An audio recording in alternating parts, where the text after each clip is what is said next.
Former President Donald Trump's hush money trial resuming today with former National Enquirer publisher David Pecker back on the witness stand. Pecker testifying that he went to great lengths to keep the rest of his newsroom from learning about payments regarding Trump's alleged affair with Karen McDougal.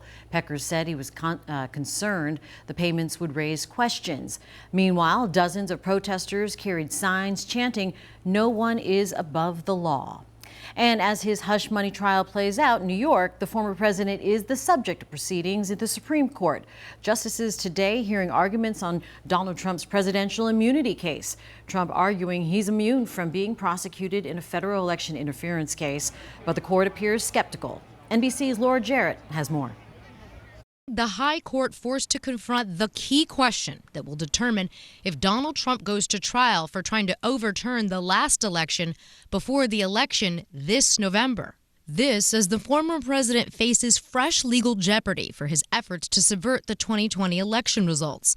This time in Arizona, where a state grand jury indicted 11 Republican officials Wednesday for their unsuccessful ploy to award the state's electoral votes to Mr. Trump, despite his election loss to President Biden. Among those indicted, his former chief of staff, Mark Meadows, and Mr. Trump's former lawyer, Rudy Giuliani. I will not allow American democracy to be undermined. It's too important. Mr. Trump is described as an unindicted co-conspirator, but was not charged.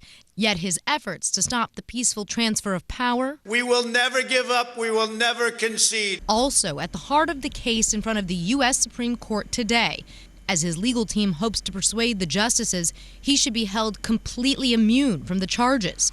Any acts he took while still president, his side argues, must be shielded from any prosecution. You cannot allow a president to be out there without immunity. They don't have immunity.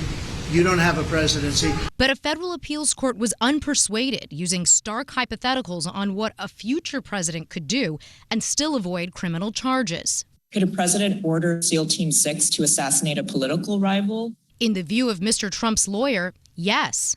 Special counsel Jack Smith has urged the high court to reject Mr. Trump's immunity theory, and quickly. My office will seek a speedy trial in this matter. Writing in court papers, a bedrock principle of our constitutional order is that no person is above the law, including the president. But the elephant in the courtroom, the impending election, as the prospect of a trial completed before November, very much in doubt. And that was Laura Jarrett reporting. Today, justices appeared likely to reject Trump's claim of absolute immunity, but they could refuse to making a ruling until more proceedings happen. That would further delay the chance of trial taking place before the election.